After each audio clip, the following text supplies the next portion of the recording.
Hello everyone, I'm Colin Graham. I'm the animation director on Watch Dogs, and today I'm excited to present to you a vertical slice of the Watch Dogs free roaming experience. So actually, this is not a mission.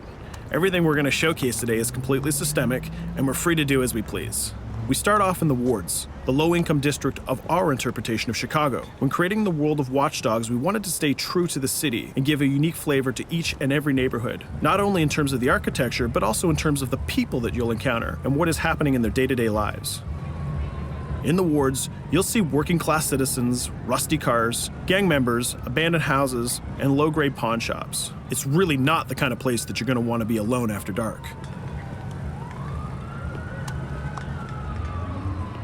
Nowadays, modern cities are increasingly managed by software, controlling traffic lights, electricity grids, and surveillance systems. In our version of Chicago, this management software is called CTOS, or the Central Operating System. The CTOS controls everything in the city, and it was created by the Bloom Corporation. Since the CTOS has been installed in Chicago, people get to work faster, the crime rate is dropped, and the communication networks are now more accessible and stable than they ever were before.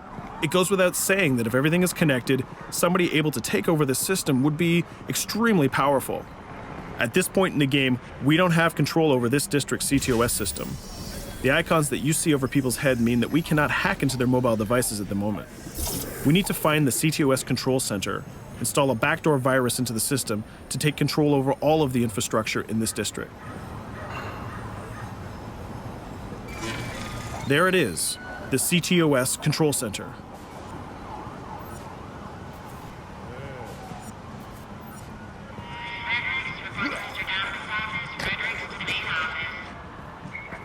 Watch it. You're walking someplace you got no It's heavily business guarded.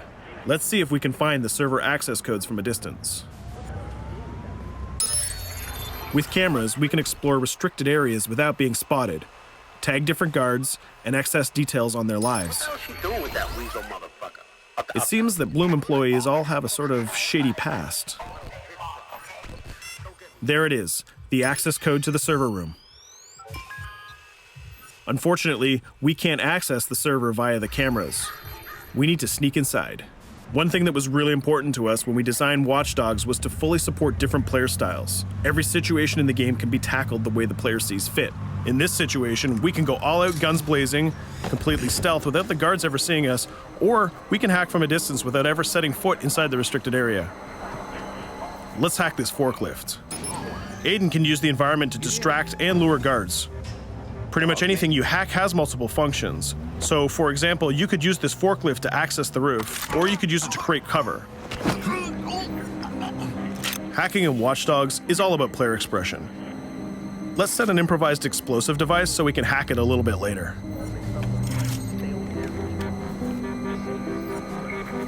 You'll also notice Aiden's low-profile stance. This indicates when the guards are unaware of our presence. We'll try to reach the upper level of the building to see if we can gain a vantage point over our opponents. Everything in the environment can be hacked, so we're going to make some dynamic cover. That's how you spend a day off. Some quality meat. We'll use this forklift to lure the guard towards our IED that we set earlier. Let's see how this plan unfolds. You're working them on.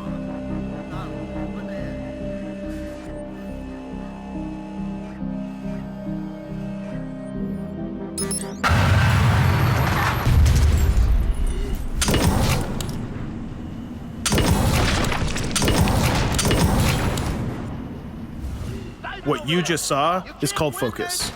It represents Aiden's analysis capabilities and his quick reflexes. This gives the player more time to combine core game mechanics together, such as shooting, hacking, and driving, in order to handle more complicated situations.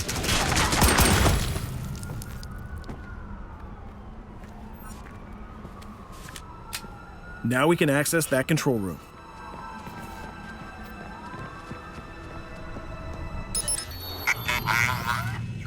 Drop 2, 5.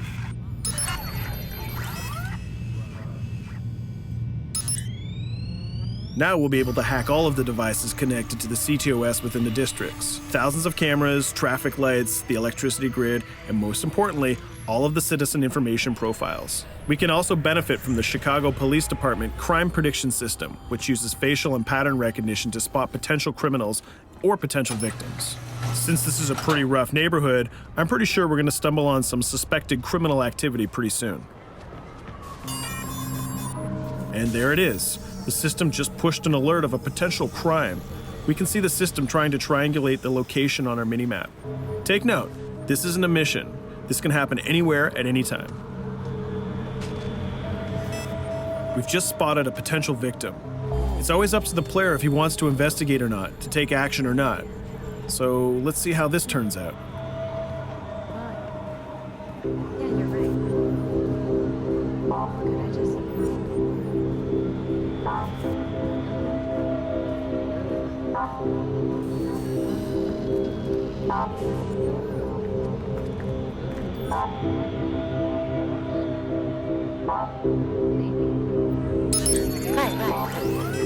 You think you're leaving me? Huh?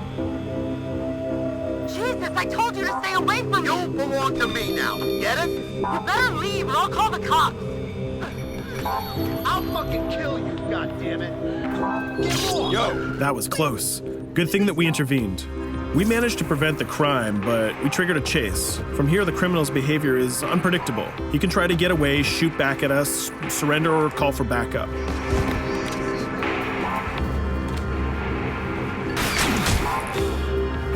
It seems like he decided to get away by car.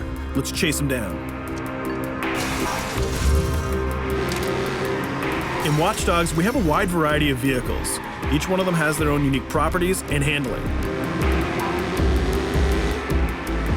Let's see how we can use the CTOS to our advantage to neutralize this criminal and leave the cops to deal with him later.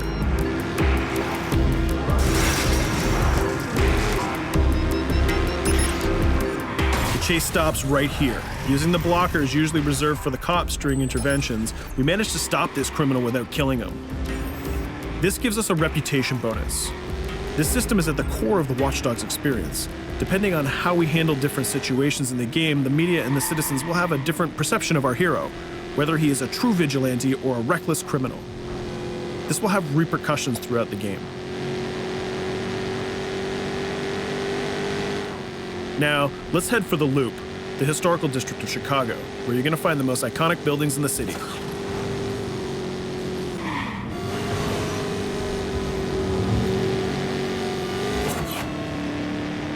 We're going to go to a gun shop to see what arsenal is available for players. The economy is a big part of Watch Dogs. Players will be able to grow their arsenal with weapons and craft their tools in order to increase their power and their hacking abilities.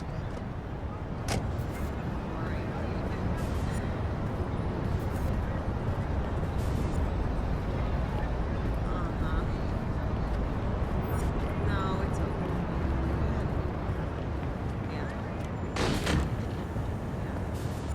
You will find all of the weapons that you would expect in a traditional shooter. Pistols, assault rifles, guns, sniper rifles, and grenade launchers, just to name a few. A lot of bullets were fired in our last encounter with the CTOS guards. Let's stock up on some more ammo. Finding everything.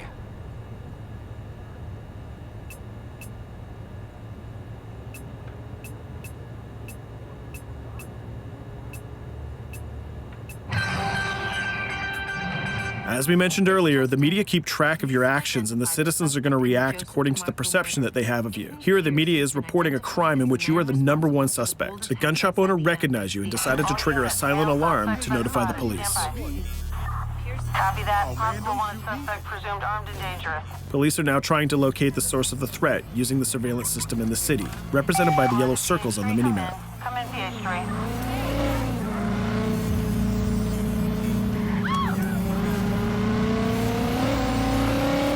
Aiden is able to stall their efforts by hacking into their communication systems while avoiding the scanning areas.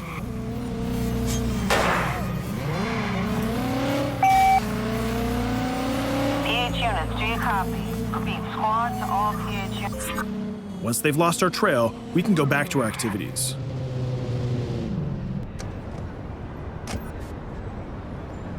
One thing that Bloom did to win over the population of Chicago with the CTOS project was to install free Wi-Fi hotspots throughout the city. Free Wi-Fi is cool, but not very safe with someone like Aiden Pierce around. Hacking into this box is going to give us access to every device that's connected to it. So let's see where that brings us.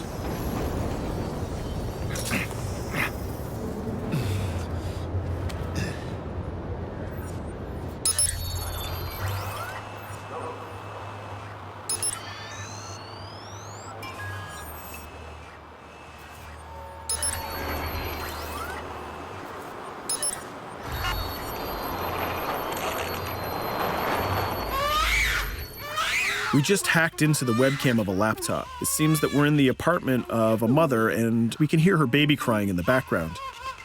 Her bank information is in her mobile phone sitting right there on the table in front of us. It's totally up to the player whether we decide to steal it or not.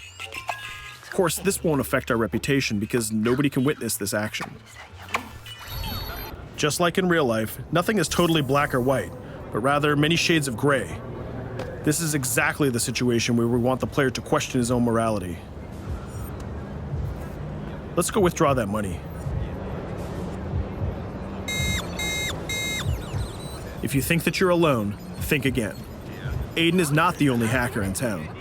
Someone's trying to install a backdoor virus on Aiden's phone in order to steal a portion of the information that he's gathered through the game so far. First, we're gonna have to reach the area where the signal is coming from.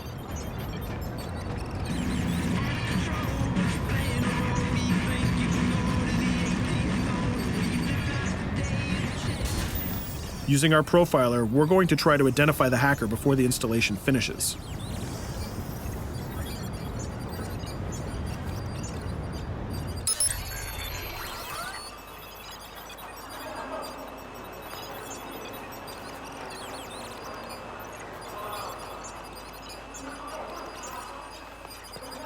There he is.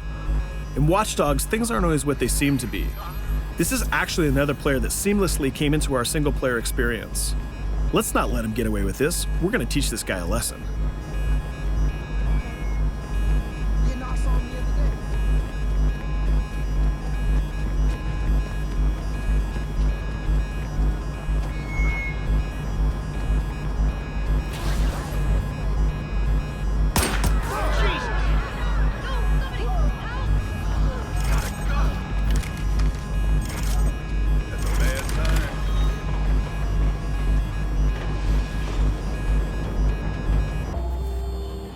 We stopped the hack, but the hacker managed to get away. I don't know about you, but we can't let this pass by. We need to retaliate. Using the grid, let's see if we can find that second player. There he is. Let's enter his game seamlessly.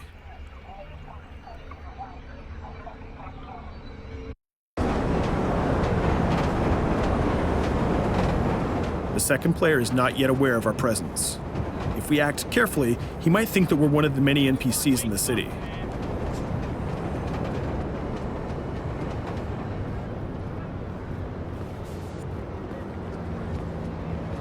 What was that?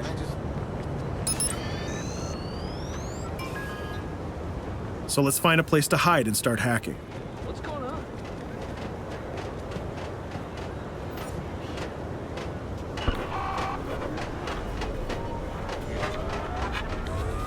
The second player has just been alerted that a breach has occurred on his phone. He's trying to find us using his profiler.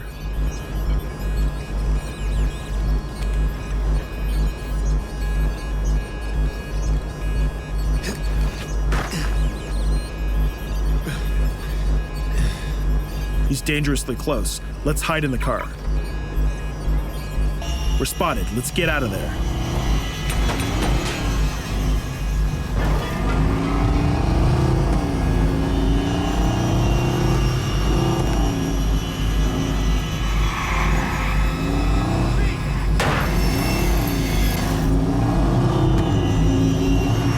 Let's set up an ambush right here.